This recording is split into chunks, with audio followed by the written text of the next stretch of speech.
جو ممبر کے حوالے سے ہی قلم کے حوالے سے بھی جن کے کام جو ہے جنہوں نے ہم لوگ پڑھنے والوں کے لیے اور سننے والوں کے لیے انجام دیے ہیں، میں بہت الگ احترام سے گزارش گزار ہوں ڈاکٹر کاظم مہندی صاحب جناب گرو جون پوری صاحب کی خدمت میں کہ وہ تشریف لائیں اور فضائل اور مصائب سید الشہداء بیان فرمائیں۔ ایک بہترین سلمان انشاءاللہ۔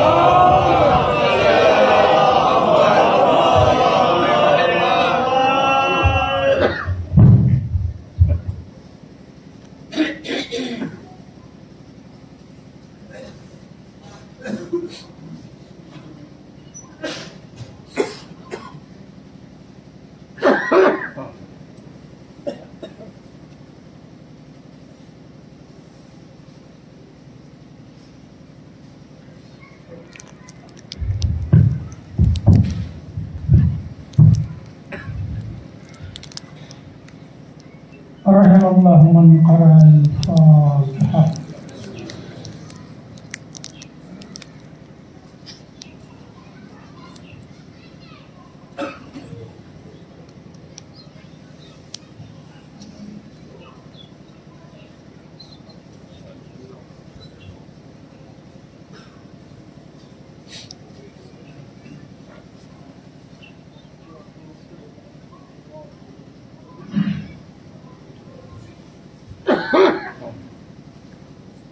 لا حول ولا قوة إلا بالله العلي العظيم۔ أعوذ بالله من الشيطان اللعين الرجيم۔ بسم الله الرحمن الرحيم۔ الحمد لله رب العالمين،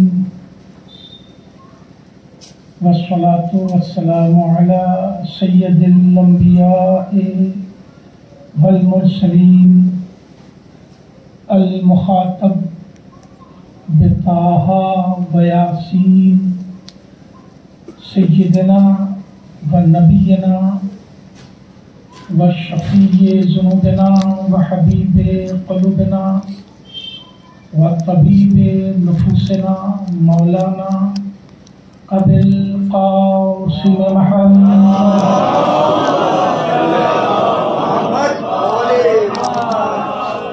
وآلہ الطیبین الطاہرین المعصومین المنتجبین الغر المیامین ولعنۃ اللہ علی اعدائہم وقتلتہم وغاصبی حقوقہم اجمعین من یومنا ھذا الی قیام یوم الدین۔ اما بعد فقد قال اللہ تبارک و تعالی فی کتاب المبین واصدق القائلین بسم اللہ الرحمن الرحیم رب اغفر لی ولوالدی ولمن دخل بیتی مؤمنا وللمؤمنین والمؤمنات ولا تزد الظالمین الا تبارا۔ صلوات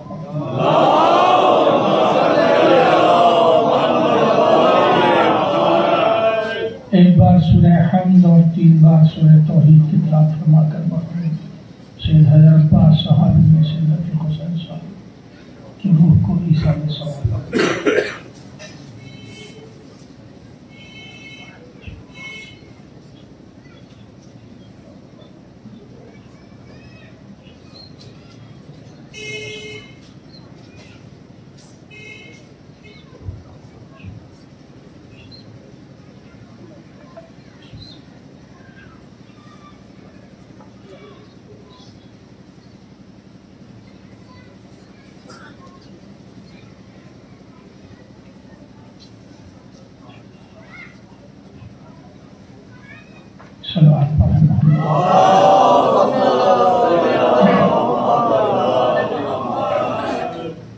محترم،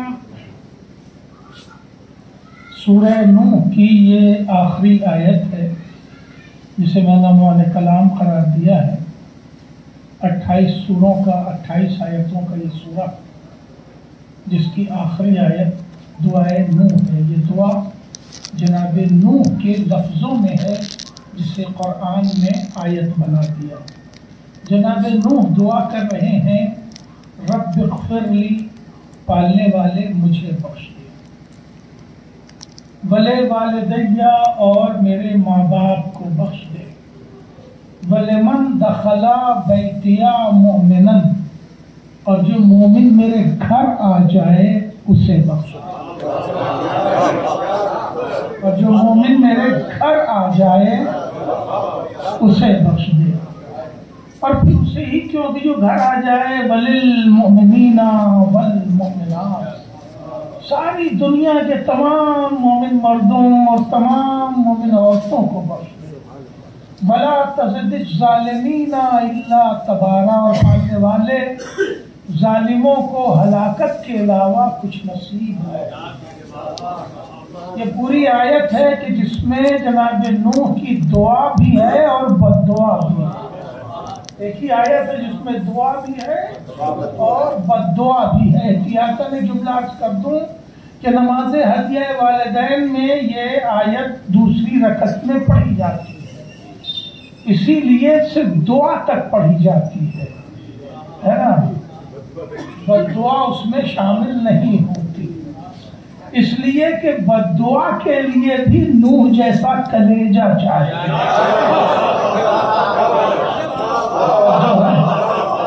صلوات پڑھے محمد۔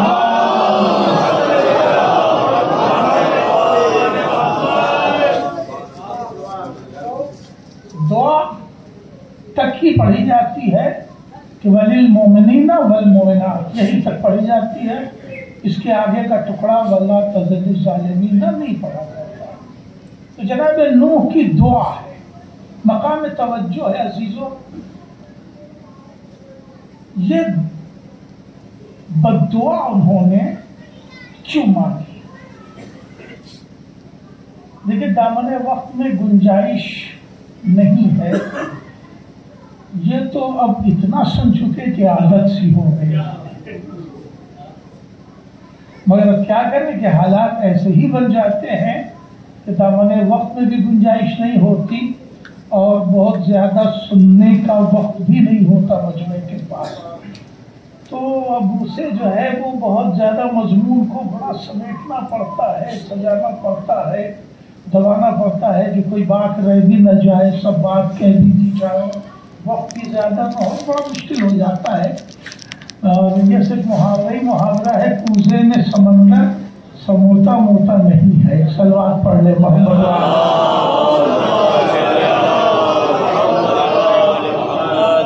جناب نوح کی یہ جو دعا ہے تیسری آخری آیت میں، اس سے پہلے 3 آیتیں 26، 27، 28، بڑی توجہ چاہتا ہوں آپ اسے مطالعہ کریں۔ اب مطالعے کی تشویق اس لیے دے رہا ہوں کہ تینوں آیتیں پڑھوں گا تو پھر 1.5 گھنٹے اسی میں چلے جائیں گے اور مجھے دور تک سفر کرنا ہے۔ اس آیت کو میں نے کیوں عنوان کلام قرار دیا، مجھے وہاں تک آنا ہے۔ تو میں عرض کر رہا تھا کہ آپ اسے اٹھا کے دیکھیں، جناب نوح نے پوری دنیا کو غرق کرنے کی بد دعا مانگی، کوئی معمولی بد دعا ہے؟ آپ غور کریں، اللہ نے اتنی بڑی دنیا سجائی ہے، وہ خالق ہے اور وہ دنیا سجا رہا ہے، اور یہ بد دعا کر رہے کہ پالنے والے سب کو تباہ کر دے۔ کسی مصور سے کہہ رہے ہیں کہ اپنی ساری تصویروں کو جو ہے وہ خرچ کر دے، کتنی عجیب بات ہے۔ مگر جناب نوح نے دعا مانگی، یعنی بد دعا کی، تو بد دعا سے پہلے دلیل رکھی۔ بڑی توجہ چاہتا ہوں، بد دعا سے پہلے دلیل رکھی، اور دلیل ہے اوپر کی 27ویں آیت میں۔ پہلے انہوں نے کہا پالنے والے اس قوم کو غرق کر دے، تباہ کر دے، عذاب بھیج دے، اس لیے یہ سدھرنے والے نہیں ہیں۔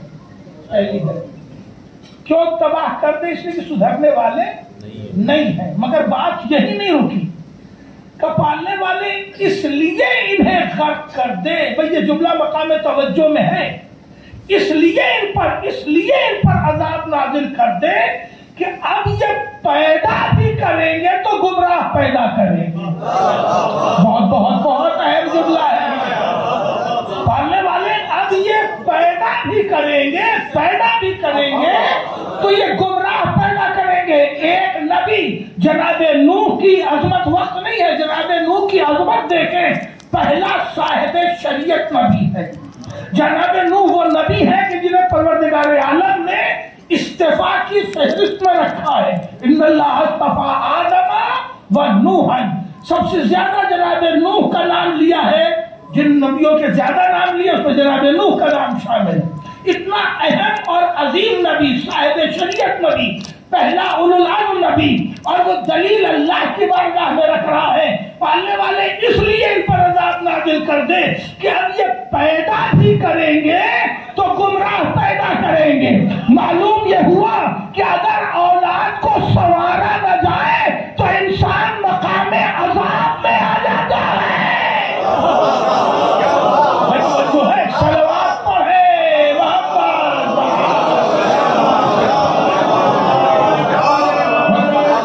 اگر اولاد نہ سنواری جائے تو انسان گھر مقام عذاب میں آ جاتا ہے. یہ دلیل رکھی جناب نوح نے. اور اب یہ جملہ صاحبان مودت کی نقل کرنا چاہتا ہوں. پالنے والے کیوں عذاب بھیج دیں؟ اس لیے کہ اب یہ پیدا بھی کریں گے تو گمراہ پیدا کریں گے. یعنی اگر نسلیں گمراہ کی جانے لگے تو پھر انسان مقام عذاب میں آ جاتا ہے. یہ پیدا بھی کریں گے تو گمراہ پیدا کریں گے. اب سمجھ میں آیا کہ مولا کائنات کی ذوالفقار نسلوں کو دیکھتے جو چلا کرتی تھی.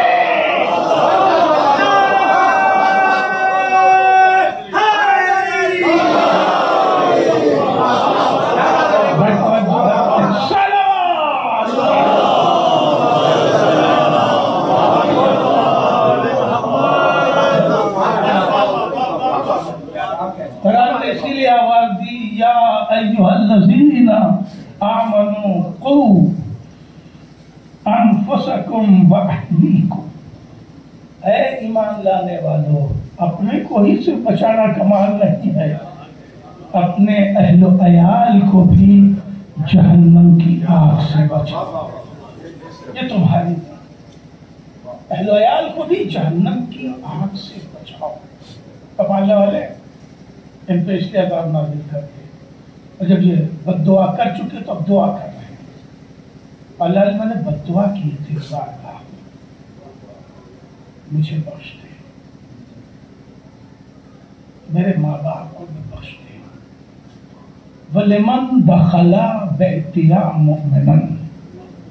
اور جو مومن میرے گھر آ جائے اسے بخش دے. گڈو بھائی بنام عرفیت تھی. گڈو صاحب حیدر عباس نام تھا. مہمان نواز طبیعت کے آدمی تھے. مہمان نوازی ایسی کہ وہ چاہتے تھے کہ کوئی آئے.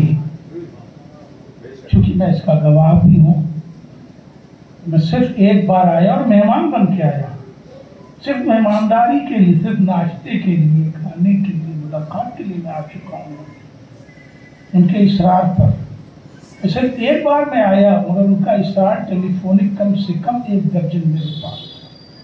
مجھے افسوس ہے کہ پھر میں ان کو بلانے بھی نہیں آ سکا. موقع حالات بہت مہمان نواز آدمی تھے. اور مہمان نوازی یہ صفت انبیاء ہے، یہ صفت انبیاء ہے. جناب نوح کیا دعا کر رہے ہیں؟ پالنے والے جو میرے گھر آ جائے، ناشتہ کھانا تو بات کی بات ہے، جو میرے گھر آ جائے اسے پہلا رزق تو رزق مغفرت عطا کر دے. ہائے ہائے ہائے، صلوات پڑھے محمد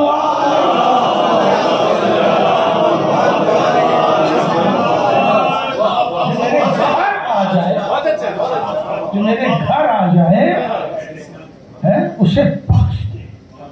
پہلا رزق رزق مغفرت گھر میں داخل ہوا اور بخش دیا گیا. اور کر رہے ہیں